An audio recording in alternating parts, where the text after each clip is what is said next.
ქუთაისში მდებარე გელათის მეცნიერებათა აკადემიაში 9 ივნისს სამეცნიერო კონფერენცია გაიმართა. ღონისძიებაში დოქტორანტები მონაწილეობდნენ. სამეცნიერო კონფერენცია გელათის მეცნიერებათა აკადემიის პრეზიდენტმა, ქუთათელგაენათელმა მიტროპოლიტმა იოანემ გახსნა. მღვდელმთავარმა ღონისძიების მნიშვნელობაზე ისაუბრა. დამსწრე საზოგადოებას სიტყვით მიმართა გელათის მეცნიერებათა აკადემიის აკადემიკოსმა, სწავლულმა მდივანმა მარიამ ცაცანაშვილმა. აღსანიშნავია, რომ სამეცნიერო კონფერენცია მიტროპოლიტ იოანეს ლოცვა კურთხევით ჩატარდა. ღონისძიებას უძღვებოდა თბილისის სასულიერო აკადემიისა და სემინარიის სადისერტაციო საბჭოს სწავლული მდივანი, გელათის მეცნიერებათა აკადემიის აკადემიკოსი, თეოლოგიისა და ფილოლოგიის მეცნიერებათა დოქტორი, პროფესორი, დეკანოზი ბიძინა გუნია. კონფერენციაზე მოხსენებებით წარდგნენ თბილისის სასულიერო სემინარიის დეკანი მღვდელი გიორგი ვაშალომიძე, დოქტორანტები სხვადასხვა უმაღლესი სასწავლებლიდან მარინე ხვედელიძე, ლალი ვაშაყმაძე, ლაშა ზაალიშვილი, ნინო სარავა, მაია საჭკოვი, მირიან გუნია და ისტორიის მაგისტრი ლევან ქურდიანი. იესო ქრისტეს ფერისცვალების იკონოგრაფია და მისი საღვთისმეტყველოს სახისმეტყველებითი ასპექტები, ბასილ ზარზმელის ჰაგიოგრაფიული მემკვიდრეობა და მისი რეცეფცია გივი მაღულარიას რომანში რამე თუ ეწოდა ზარზმა, ივდითის წიგნის ძველი ქართული თარგმანის ადგილი ბერძნული ტექსტის ისტორიაში, საგალობელთა შესრულების ანტიფონური ფორმის შესახებ, ჭედური ხატის დასამზადებელი ყალიბის შესწავლისათვის, მისტიციზმის ეპისტემოლოგია და ქრისტიანული ფილოსოფია, თვითნებური რელიგიური რეფორმირება, დეფორმირება ძველ აღთქმასა და თანამედროვეობაში. ეს იმ საკითხების ჩამონათვალია, რომლებზეც კონფერენციის მონაწილეებმა მოხსენებები წარმოადგინეს.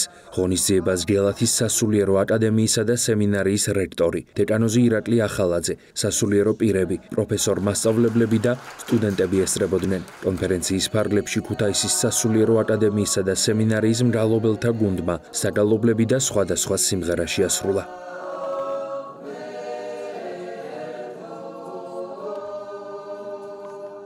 თავი საკითხი დგას გეოსმენს აკადემიის წინაშე არის გარდა აღიარებული და მიღებული წევრების აკადემიის აკადემიკოსების უკვე სამსახურება აქვს ის წინაშე ჩვენი განათლების სისტემის წინაშე მათ ევალებათ მომზადება თაობის ახალგაზრდა მეცნიერების ასე ვთქვათ თავის დროზე ადგილშენებულმა ბატონ მაგალითად თოდო, რომელიც იყო პირველი პრეზიდენტი აღდგენილი გელათის აკადემიისა, მას შემოიტანეს ტერმინი ფუტკრებიო. აკადემია არის სკა, რომელშიც ფუტკრებმა და თაფლი მოიტანა, ახალი პროცესები ქვეყანაში არის, ახალი პრობლემები ჩნდება და ამის თეოლოგიური გააზრება და ჩვენ ისტორიულ და ქრისტიანულ მემკვიდრეობაში რაღაცა სიახლის აღმოჩენა, ან ძველის დავიწყებული აღმოჩენა და დარგენა საზოგადოების წინაშე. და აი ესეთი ხდება შემზადება ახალგაზრდების შეთავაზება, ვისაც აქვს სურვილი, მაგრამ პირობა არის, მას უნდა ქონდეს უმაღლესი განათლება, ცხადია და სასულიერო იყოს დოქტორანტი თეოლოგიის საკითხებში.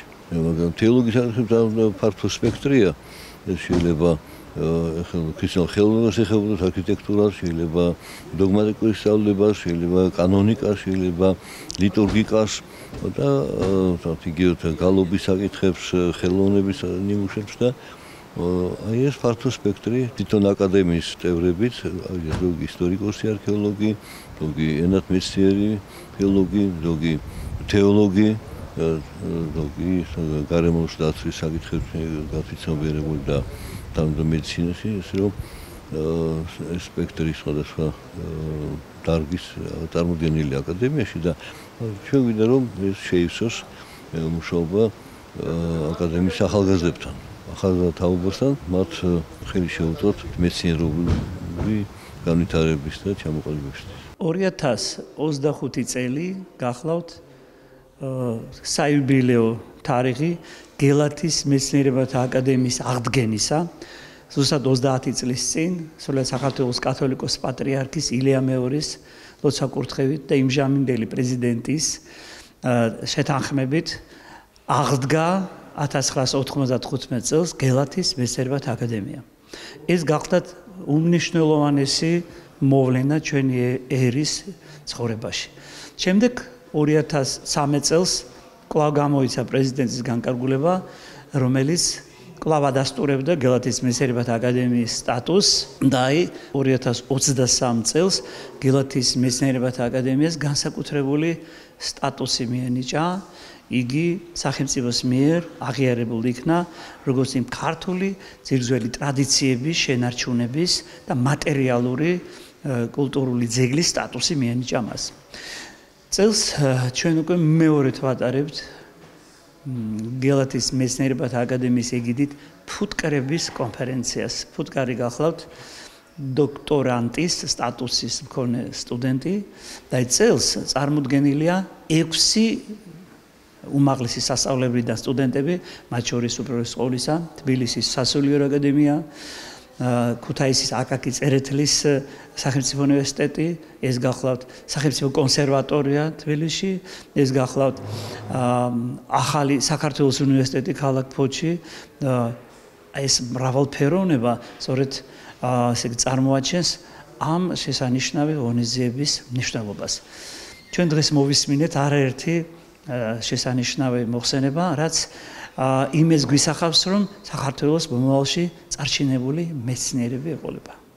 გილოცავთ ყველას სულთმოფენობის დღესასწაულს, ღერთო დაგლოცოთ. ჩემთვის თავისთავად ცხადია, ძალიან დიდი პატივია აღნიშნულ კონფერენციაში მონაწილეობა, ვინაიდან მოგეხსენება თქვენ, რომ გელათის საღვთისმეტყველო სკოლა ძალიან დიდი წარსულის მქონეა და დღესაც ის ძალიან აქტიურად ფუნქციონირებს.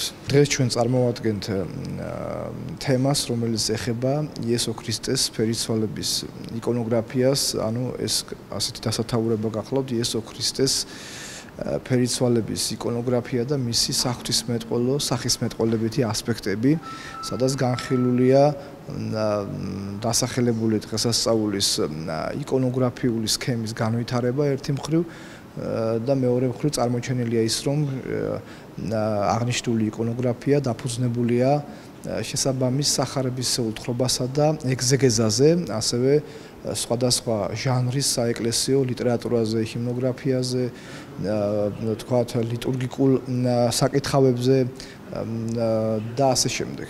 და ესე ამასაც ვიტყვი, რომ ეს თემა გახლავთ ნაწილი ჩვენი სადისერტაციო ნაშრომისა. 2 წლის წინ გელათის მეცნიერებათა აკადემია აღიარებული იქნა კულტურული მემკვიდრეობის ძეგლად თავისი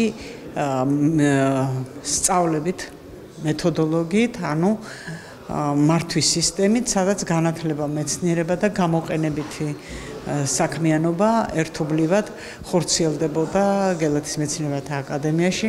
მას თავისებური სტილი გააჩნია აღორძინების, რომელსაც საქართველოს პატრიარქმა და საქართველოს პრეზიდენტმა ერთობლივად მოაწერეს ხელი. შემდეგ სახელმწიფოს მხრიდან რამდენიმე მხარდაჭერითი ღონისძიება განხორციელდა და უკვე 2 წლის წინ აღიარებული იქნა კულტურული მემკვიდრეობის ძეგლად, სადაც სწორედ ფუტკრების ინსტიტუტი პირველად დაფუძნდა როგორც ცოცხალი სტრუქტურა, ცოცხალი ორგანიზმი. ეს არის თაობათა შორის ურთიერთობები, ეს არის ტრადიციული კვლევების წინა მხარეს წამოწევა და არა მარტო თეორიული და ფილოსოფიური კვლევები, არამედ გამოყენებითი კვლევები. ჩემთვის, როგორც თბილისის ვანო სარაჯიშვილის სახელობის სახელმწიფო კონსერვატორიის საეკლესიო მუსიკოლოგიის მიმართულების დოქტორანტისთვის და თბილისის სასულიერო სემინარიის მგალობელთა გუნდის ხელმძღვანელისთვის ძალიან დიდი პატივია გელათის მეცნიერებათა აკადემიაში გამართულ კონფერენციაში მონაწილეობის მიღება.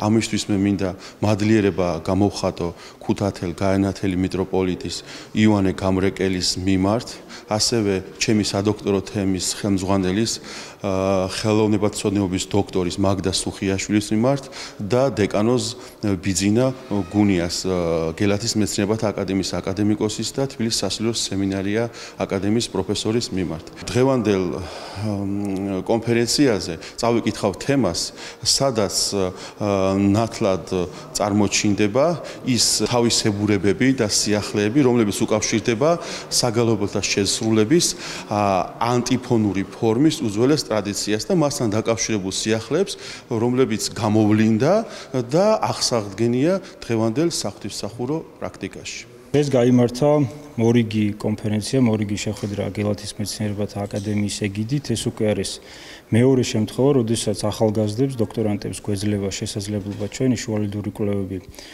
ჩვენი თემები წარვადგინოთ ფართო აუდიტორიისა და მეტადრე აკადემიკოსების წინაშე. პირველი შემთხვევა ეს იყო თბილისში, მეორე შემთხვევა დღეს გელათის სასულიერო აკადემიაში.